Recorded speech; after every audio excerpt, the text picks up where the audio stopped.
Hello and welcome back to NoBS. Today we return to talking about one of the worst affected states of this year, one of the states that's struggling with this pandemic and riots and chaos. I'm of course talking about New York. Yes, this northeast major U.S. state that of course features our biggest city, New York City. Well, New York has been really in trouble since the beginning of this summer. The pandemic hit them harder than most, and in addition, they had some of the worst handling of the situation of all time. Probably some of the worst handling in all of the world, not even just our country. Like New York was the worst because they have terrible Democratic leaders like the mayor de Blasio, who was doing really bad things to help secure the situation in the beginnings. He was telling people to still go out and go to Chinatown and celebrate, and he really didn't lock things down quick enough. And in addition, he's focused more on politics and protests than he is on saving people from this disease and doing the right things to flatten the curve, as they say. And in addition, it's not just the mayor of New York City, but the governor of the whole state is named Cuomo. And Andrew Cuomo, he's ruined things too. He's done terrible things to make the virus worse. Like, for example, when he sent infected people back to nursing homes and caused some of the worst spread of the disease there. He put all these people in these small quarters, and they're old and they're already frail, and then they all got infected due to his orders.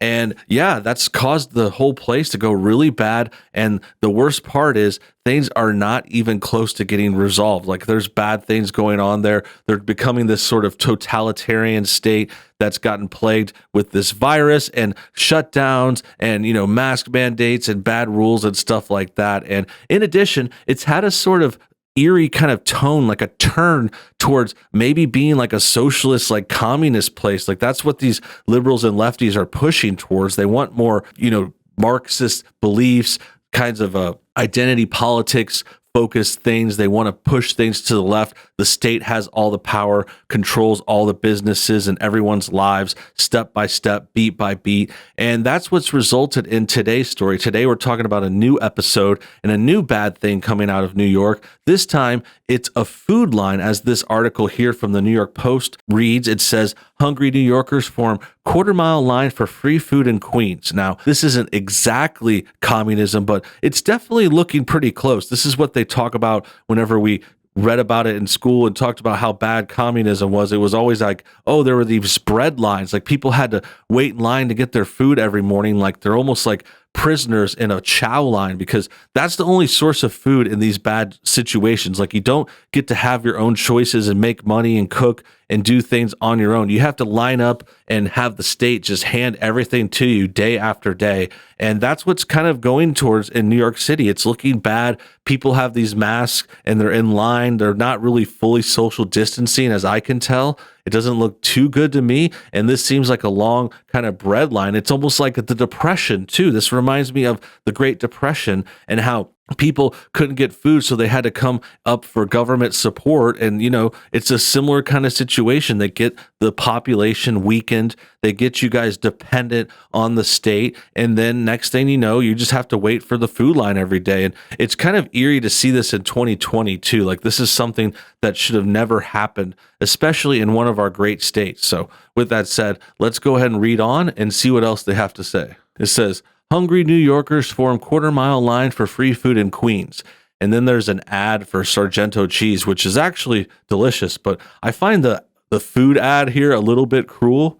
I don't know. That just seems like poor taste. But let's read on anyway. That's just a little side note. Let's see what else it says. The line stretched a quarter mile before the sun was barely up Saturday, sneaking around the corners like bread lines in the 1930s. But the hungry in Queens are today's New Yorkers left jobless by the virus. Until the pandemic struck the city, La Giornata Food Pantry used to hand out groceries to roughly 1,000 families a week. Now the figure tops 10,000, and volunteers serve lunch every day to 1,000, many of them kids with growling stomachs. Across the 5 boroughs, a hungry number in the hundreds of thousands, the Food Bank of New York estimates.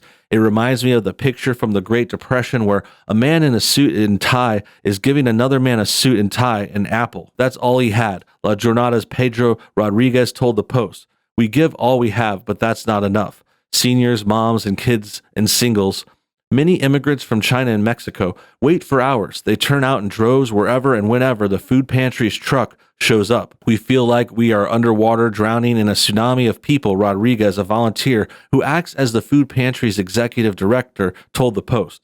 This isn't like a little rain coming down. The numbers are unbelievable. In less than an hour Saturday, Rodriguez and his army of other volunteers, nearly 400 spread across Queens, checked off almost 250 names from the appointment list. And here you can see them bagging some stuff up, getting things ready to pass out to New York, which is just, it's just a really sad state of affairs. I don't even think we need to keep blaming anyone. It's just why? Why can't we get some help here? Like, these people deserve better than this. This is not where we should be in this kind of society. We're in America. This is my country. Where my country gone? And there is some blame to be put.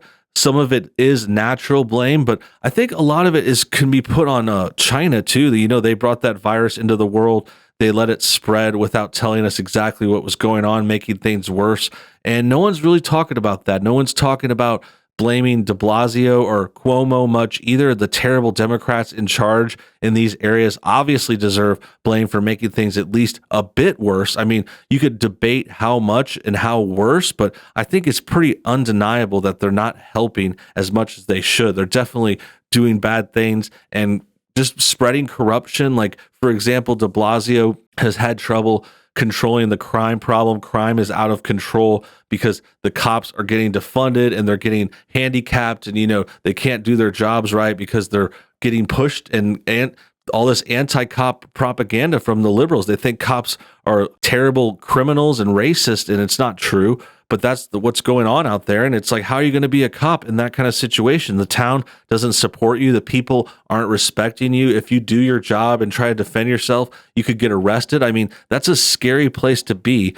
And that's what's going on in New York City right now. It really flashes you back to like the 80s or 90s, the big crime waves from back then, like before the city got really cleaned up in the modern era. And it sucks to see it go back downhill so quick. They spent decades, like 20 years, over 20 years, cleaning up New York, making it the safest big city. Like, it was really, really safe and great at one point there, just in the last few years. And now it's fallen apart. Now it's got crime everywhere. Now it's not safe. There's a lot of virus. There's a lot of sickness, a lot of poor people. Kids are going hungry, as this article states. You'd thank God there's these food pantries and people trying to help, like these pictures, but they still have these lines. They still have people struggling, getting food that they can for their kids, for their family, getting these masks, like waiting in line. I mean, it's an eerie sign.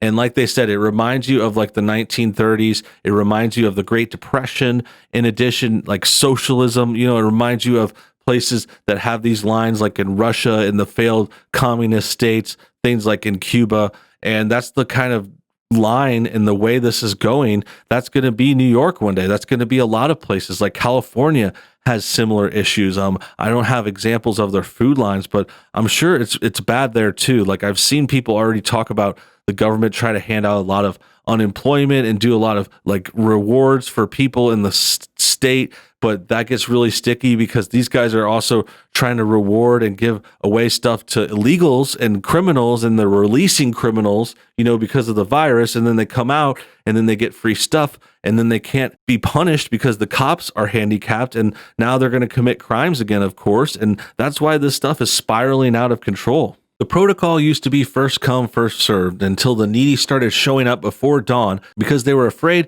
La Jornada would run out of food. Once in late March, the line covered 28 blocks. Walter Barrera still arrived at 6 a.m. to pick up his family's groceries for the coming week: rice, potatoes, cans of soup, even fruit and vegetables. Barrera, 50, has stopped by the food pantry every Saturday since he lost his construction job 4 months ago. He can't find work, and neither can his two older sons, 19 and 17. His youngest son is 11. Money is so tight, and friends and relatives are helping him with the $2,300 a month he pays for his 3-bedroom apartment in Flushing, where he lives with his wife and all of their sons. What do I tell my children when they look at me with hungry bellies, especially my 11-year-old son, said Barrera, who came from South America 2 decades ago. It breaks my heart. I'm their father. I'm supposed to feed them. Julio Moncayo has a wife and a 7-year-old daughter to support. The 40-year-old construction worker puts in 2 or 3 days a week now but the pay isn't enough to cover the $1,500 in rent for his family's 2-bedroom apartment in Flushing or their grocery bill. I can't be proud. I have to come here. I have to feed my family, Moncayo told the Post. It's tough. What am I going to do? Yeah, these are some really sad stories. There's a picture of the guy here. They're trying their best. They want to make a life for themselves. They left their countries to come to a better place. And now it seems that it's gotten worse here. You know, it's gotten pretty bad. I don't know if it's worse. I don't think they want to go back to their home countries. But I think this just goes to show that two things. First of all, New York City and these high priced rents, like look at these rents. I mean, I was surprised they said this one was $1,500. I don't know if you could find a place for $1,500 in New York these days. And then the other one is $2,300. I mean, that's some high rent. And those aren't even like really high for New York. Those are pretty fair for New York. But just the fact that that much money is involved to stay in a place like this that's dangerous and crowded, and you know you've got the virus and the cops aren't protecting you, there's not enough work, not enough food. I mean, it just goes to show that New York is strapped, and those people, that's why they're leaving the town. The town is just not supporting them anymore. There's more opportunity in other parts of our country. Other parts of that state could even be better. I mean, there's plenty of places to spread around. And I understand New York has a tempting kind of vibe to it. It's very, very famous. There's a lot going on, but I don't think I would want to live there. That's why I would get out of the cities now. I think that's why a lot of people are leaving California and Los Angeles and other big cities too, Chicago. This is what happens. The crime goes up, and then the people that can leave the cities, and then the suburbs get crowded, and then those places get called racist too. They're like, why are you building suburbs? Why don't you live in the city where it's dangerous? I mean, it's a total mess, but the point is, the city kind of setup is kind of getting dated and kind of having this bad thing. And unless you're rich, unless you can hire your own security, like for example, Jerry Seinfeld was someone who actually spoke about New York recently.